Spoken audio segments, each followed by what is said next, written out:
is your girl from Ariel from Ariel's Tea Lounge. Welcome back to another episode 2. And thank you guys for the views. It made it to 87 views in 2 days, which I am so grateful for. That means y'all are rocking with me. And today I have a guest host as well, Young T, the messenger. What's up? What's up? Thank you for joining me today. No problem, Ariel. Anytime to do it. Okay, so how's everyone's 4th of July weekend? How was yours? My 4th of July was actually okay. It was like pretty decent for the most part. Didn't get to pop any fireworks though, but that was a bummer. But other than that, it was all good. How about yours? Mine was good. Got to spend it with my oldest daughter, Got to spend some time with her, spend some time Right. with family and stuff like that. So, yeah, it was actually pretty good for July. But this week, this past weekend was well needed, though. It was, well needed because, now we got nothing but rain, the past 5 days. Ooh. I'm so tired of rain, guys. I'm so... You tired of rain? I'm tired of rain, too. I'm just tired of waking up to it. It feels like I'm asleep. Even though I got to wake up in the morning. I got to wake up to, rain. And it's just, terrible. Yeah, but it's seeing but I'm just glad everything's going back to normal now. But after the pandemic, it just like seeing people with no mask. I mean, some people are getting vaccinated more. It's actually helping a lot with the pandemic. It's curbing it. My job is getting lifted from the mask thing finally, but we still gotta wear masks. We're not vaccinated, so I have to find time to go get vaccinated, y'all. Go ahead and get vaccinated. I'm telling you, it's very important to get vaccinated. I know everybody got their little vaccination stories. Don't believe the hoax, everybody. Just go out there and get vaxxed up so we can knock out this pandemic. But also there's supposed to be in Pride weekend, and I was supposed to go to Pride, but they canceled it because of pandemic. Because they basically rescheduled it to October. Hopefully, it's not cold. Nah, I don't think it would. It ain't looking like that cold. Yeah, because I really wanted to go this year, but it's okay. I'll be in the building definitely in October when it's rescheduled. Now, this week's topics that we're gonna be hitting is about us, me and Young T Messenger. We're big fans of the WWE, so Yes, that's gonna be touched on, and who's in the Money in Bank is coming up very soon, probably next week or two.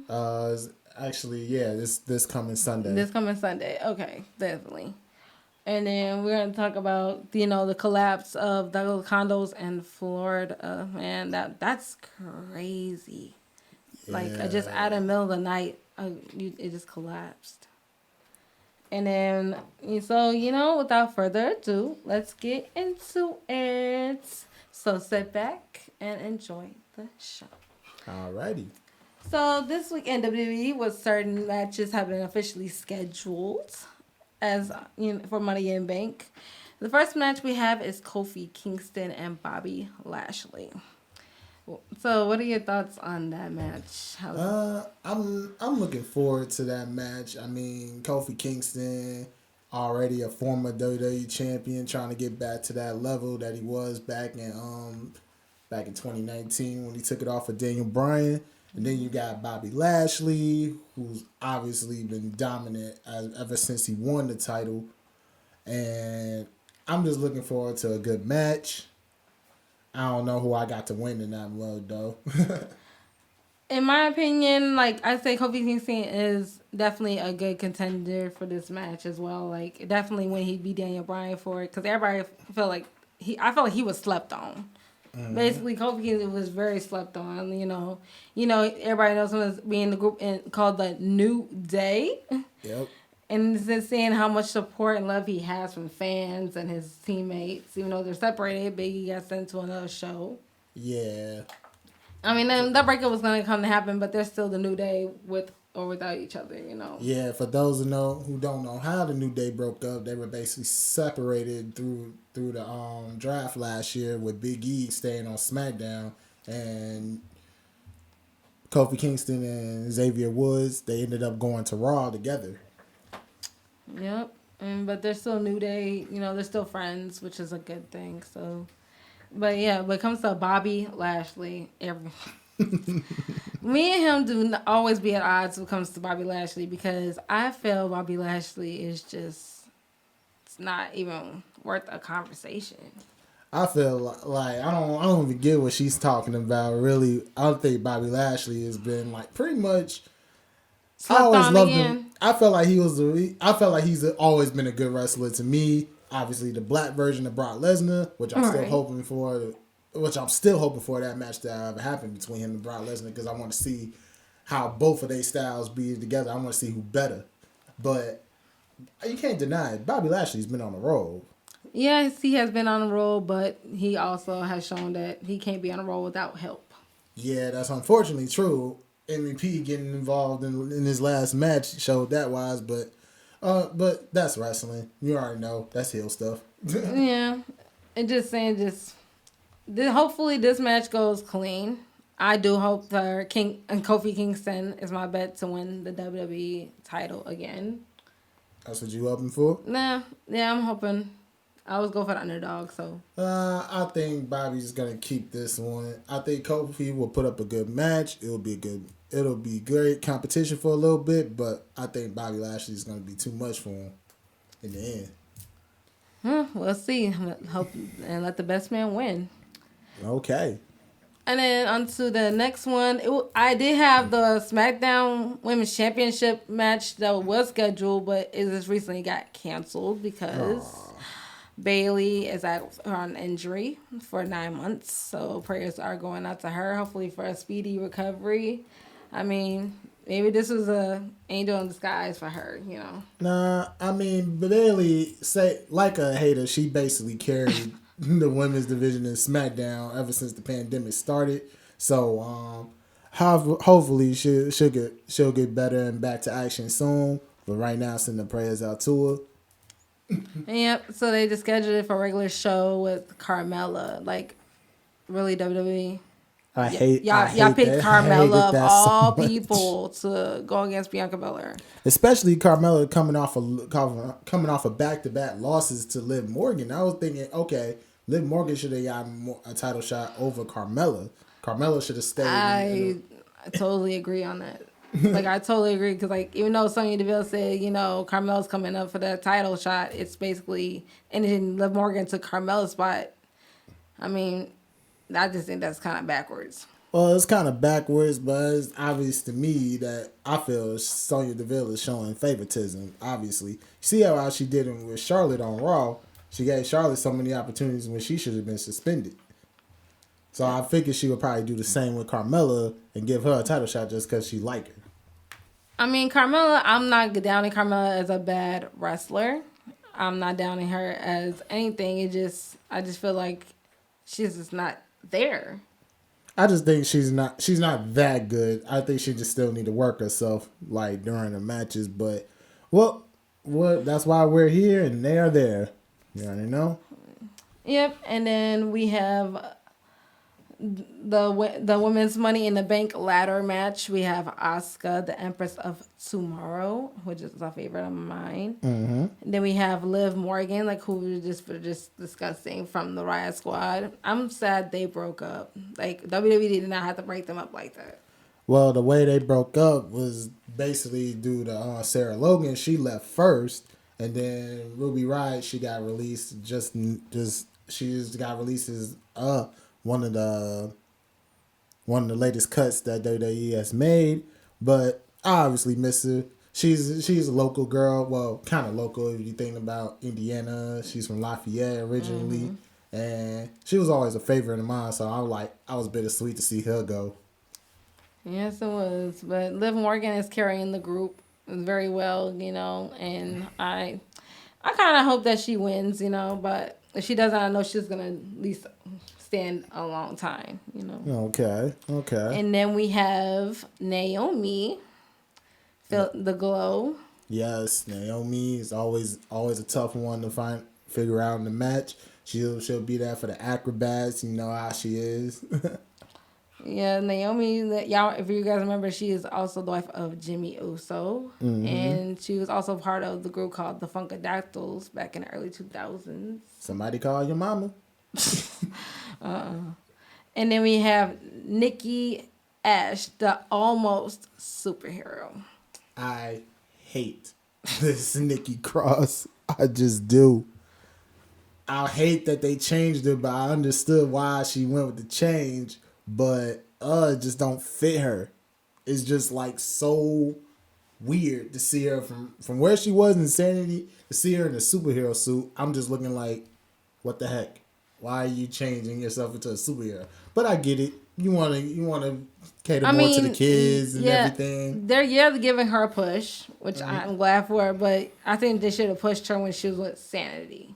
Yes, That's definitely. I feel like that part of her was being slept on, and they just changed her altogether. Like she always be that Nikki Cross to me is Sanity Nikki Cross, That's the how I crazy see little it girl. as well.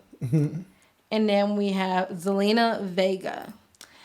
I don't know how I feel about her being in a match right now. She knowing she just coming back. Well, yeah, she just did come back, and then you gotta remember how she left. Like there was a lot of controversy with that.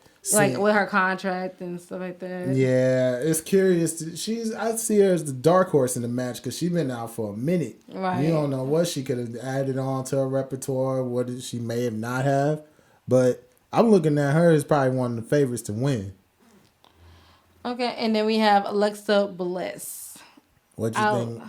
I love this Alexa Bliss. I really do, guys. Like this, I think WWE definitely did well with this, with her turning into the dark side, the female version of the Fiend. I liked how they turned her at first, but it just dragged on to a point where I just feel like, dang, I think she kind of ruined the Fiend in a way. But I think she'll probably win this match too, knowing she got Lily on the side. Oh my God. Okay, Lily is the only thing that freaks me out about her. Like, I do not like dolls. I don't like porcelain dolls. I don't like clowns. Nothing like that. Okay, Annabelle. Like, no, I would not. I couldn't even watch Annabelle. I couldn't. Like, the last doll horror movie I ever watched was Dead Silence. And that freaked me out even more. So, and then the Fiend is like a dark, hellish clown. I'm like, and I'm very, very terrified. He has Fiend merchandise, y'all. Yeah, like I got the gloves and the mask. Yeah, I bought the gloves for him, but yeah, I bought the mask on my own. yeah, but he tried to mess with me a few times with that darn mask. Still remember when I scared you in the bed? Oh my God, goodbye. Oh my Lord. And then, but there are two, this Women's Money in the Bank match is not fully scheduled. It's not fully full, so we have two more spots that are open. Still got two more people. But I don't know who could be added to it, because. Who you think? Do you think somebody should be called up, It's or fine. you should be? If they put anybody in the match, Shotzi should be in it. I think Shotzi should be in it, but since they got her in the tag team with Tegan Knox, I highly doubt it. But and also Tegan Knox too. I think she would have been good in it too. Or Toni Storm. Yeah, that's who I think. Yeah, Toni Storm may make a good one. She'll be in there for the Money in the Bank. She'll be a good contender for that. Give her a good start. You know, also I'm thinking. I'm also thinking of Piper Niven if she somehow makes it in. But I hate Eva Marie. If Eva Marie gets in, I'm going to scream. I hate Eva Marie. She's like the worst wrestler ever to exist. I swear, like I just feel like WWE just keeps giving her way too many chances, y'all. Like they give her way too many chances. It's like, okay, she looks good, but what? What can she do in the ring? Okay, right. She's just a face in a body. That's all that she is. She's not really her. She's not a wrestler at all. She do not know how to wrestle. I just feel like Vince is just trying to keep her around just for what? Just brought her back for nothing. Right, because Dewdrop is the one who's making noise right now. I refuse to call her by that name, Dewdrop. What's her name? Her name is Piper Niven. Okay. Maybe and I'm pronouncing it then wrong. we have this is Money in the Bank contenders. Kevin Owens being one of them. KO.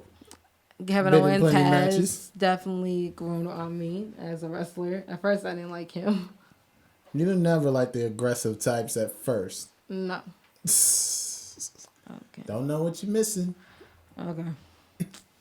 And then we have Drew McIntyre, the Scottish My Warrior. boy. Yes, that is his favorite wrestler, y'all. Like, one of my favorites. He's not my ultimate favorite, but that's like one of my favorite wrestlers pretty much of the past 10 years. I would like Drew McIntyre ever since he first came on in WWE. When he started, pretty much when he was the chosen one, he had that gimmick, and pretty much what brought me on to him is I think I seen him beat down Matt Hardy in a way I never seen Matt Hardy got beat before. So that's what drew me on to him. And then we have Riddle. Ah, man, our resident stoner. The resident stoner, as we call him. Man, Riddle is just nuts. But don't underestimate him. Riddle is a good fit for this match. I believe he's gonna be a dark horse in this match somehow. And do not focus on the spider. Oh my god, no, I'm really terrified of spiders. Can somebody kill a spider? I'm sorry. Do not be terrified of a spider. Keep it going. Keep it going. Okay. Oh my god. I'm sorry. Oh, you got it. I'm sorry, y'all. That's gonna be a funny part in the show. So I got my laugh for the day, but well, now you got your blooper in. Yeah. You just made the blooper reel. Yeah, I just made the blooper reel, y'all. Okay, if this show tanks because of that, yeah, then I'm sorry. I'm like, oh, you let a spider come in between you and the show. What's wrong with you? Stop. Okay, well, we're talking about Riddle, okay? Okay. So, what you got? like, for me, Riddle I just think he's all very great athlete, even though he's always high. I'm like, dude, you just can't go a day. I'm like, Riddle, when he comes into the ring, he has a swag about him. He has all the ability in the world, if you ask me. I believe, like, he can go really far if you keep working at him. I think that Randy Orton partnership is working out on him maybe a little too much, but I think Riddle's probably a dark horse to win it.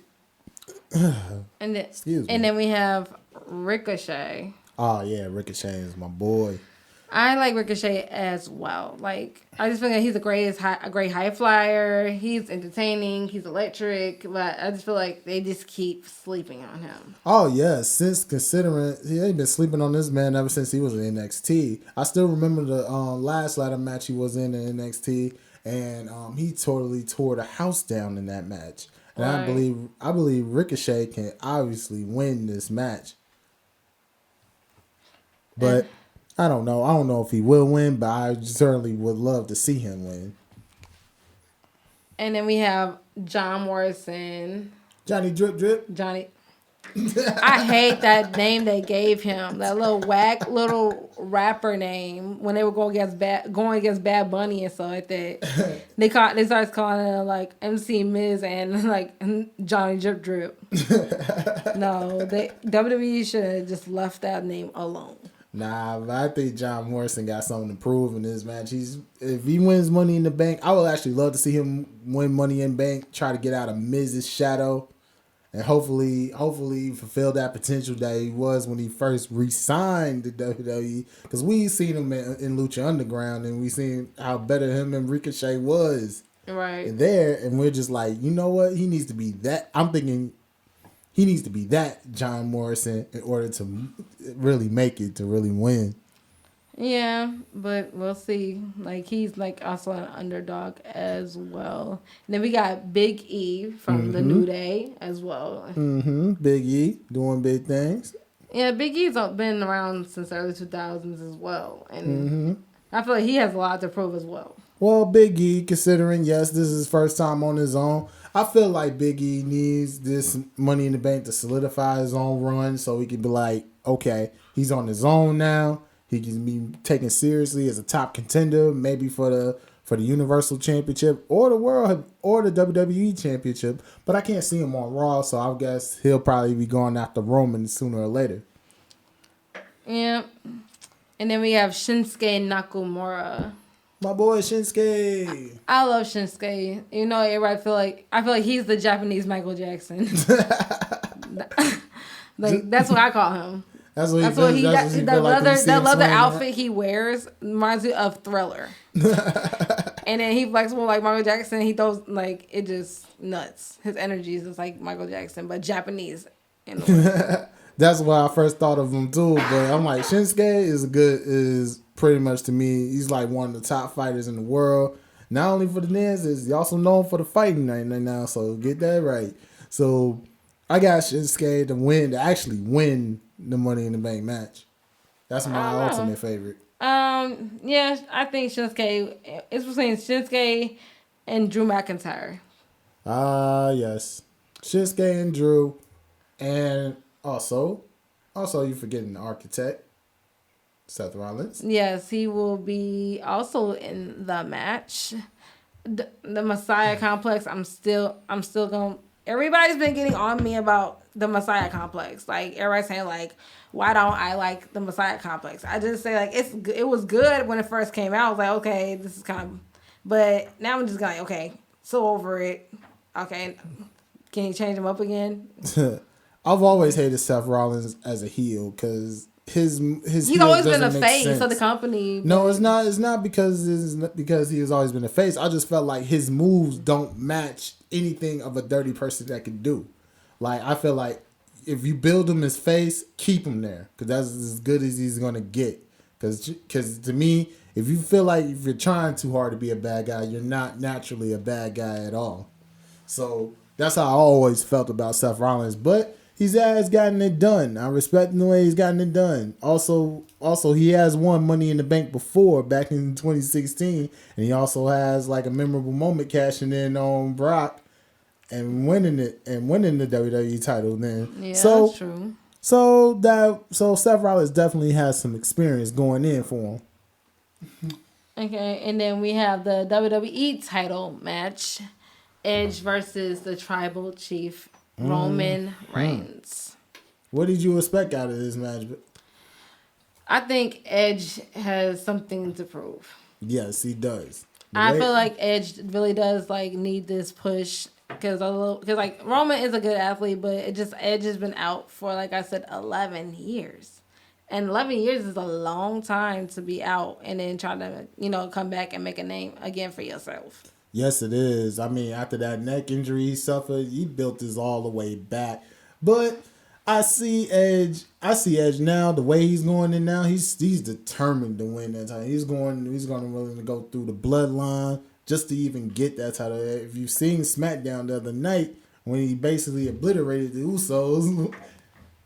Yeah, like Roman just say like, we're a family, but he let his family get choked out by Edge. And that Edge is basically sending a message saying like, this is what's gonna happen to you comes Money in the Bank. Yeah, Edge can't forget about that loss he took at WrestleMania this year. Yeah. Him and Daniel were trying to get Roman to tap out. That was epic, but Roman covered him and Daniel Bryan, and it was over. Yep. So he basically feel like he lost. He felt like he lost, but he didn't lose. Because remember, Edge did not get pinned. It was Daniel Bryan. That's true. But yeah, and then the last match of the night, the Queen Charlotte Flair and the Nightmare Rhea Ripley. Ooh, this one's a tough match for me because I genuinely like both of them. But I think if I had to get the edge to anybody, I think Charlotte will win. No, I just feel like, Charlotte this is her match to lose. Like, because I say, like, everybody knows Charlotte is a great athlete and she's a great wrestler, but I think she has nothing else to prove. She doesn't have nothing else to prove, but she also can play. She can also play the game. She can play the dirtiest game. Hey, her daddy's the dirtiest player in the game, so obviously she's gonna take some tricks and add it to her repertoire in order to beat Rhea Ripley and reclaim that title. It's feel like, yeah, I know it's hard, living up to a name that's mainstream. Mm-hmm. And that's like a big shoe to fill, especially like being the daughter, a female version of Ric Flair. Oh yeah, you gotta believe that's hard for anybody. All right, Dang, I just lost my train of thought. I'm sorry about that, y'all. But But for me, I love Rhea Ripley though. I do. I just feel like yeah, I think everybody feels like Rhea don't deserve the title, but Rhea has clawed her way to get to the top as well. oh yeah, she has like I like Rhea Ripley. She's cool, but I don't think she's ready just that yet to like really solidify herself by beating Charlotte and actually making her title reign mean something. Because obviously she's beaten Oscar for it, but it was kind of finicky the way they won that she won that match, and I kind of feel like to solidify her reign, she needs to beat Charlotte. Okay, so that is basically the wrestling updates that we have so far. But hopefully we know who the next two contenders are for the women's Money in the Bank matches. And so I guess Raw will be watched tomorrow. And SmackDown as well. okay, on to the next topic. We talking about the collapse of the condos in Florida. Oh my God, guys! Like that was heartbreaking. Just like on June 24th, in the middle of the night, a building collapsed. There, like a whole condo just collapsed, and I just feel like that is just so sad. Like there's no warning, nothing, no time to get out, no, just like and there's like the body count's up to 86 people right now. Wow. And then we have 11 people injured, and then we have 43 unaccounted for still because they're trying to get to the first floor. That's basically what they're looking for, the people on the lower floors that didn't really have no time to get out. They might still be buried underneath. And prayers are going out to the families that are affected by this horrible night. Yes, shout out to everyone who obviously went through that tragedy, and I know it was unfortunate. I mean, I couldn't even believe it when I heard the news myself. It's just terrible how a building could collapse like that. I mean, like I don't know all the details, but was it old? Was the building old? That's what I'm. Yeah, they're saying the building was like, but I don't think it was old. It just wasn't inspected or wasn't built right, and then nobody checked to make sure the foundation was still in place, and nobody took precautions basically. And it wasn't inspected like it's supposed as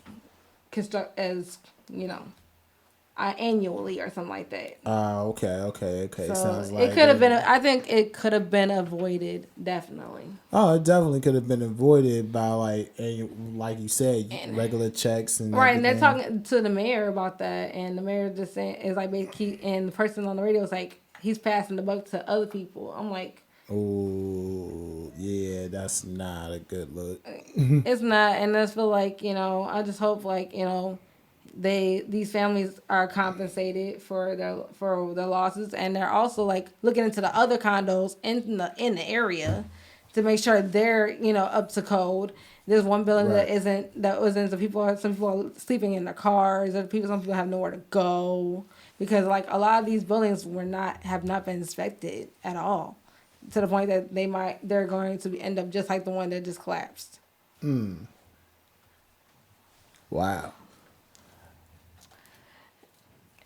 And before we go, guys, I just want to give a big shout out to Bear Christian, who was my producer. What's good, Bear? He's like my he's a videographer, he's a photographer, so anything you need and the ones done, you can hit him up on Bear Christian on Facebook. And also, or you can come to 44 West Galena Boulevard in Aurora, Illinois. That is basically where he is definitely stationed at. And congratulations to him because he's planning to have opened his beauty supply store on the 18th. Oh, shout out to Gremlin Studios too. Yeah, shout out to Gremlin Studios, who's Hunter, my audio engineer. He is amazing. And thank you, Young T, the messenger. No problem, Ariel. Oh yeah, shout out to Gorilla Money ENT. That is my label. And I just want to give out a shout out to Kamikaze Hot Boy and a big shout out to Bear for having me on today. Okay, guys. So we will see you guys later in another episode of Ariel's Tea Lounge. Thank you and good night. See you next time, everybody. Say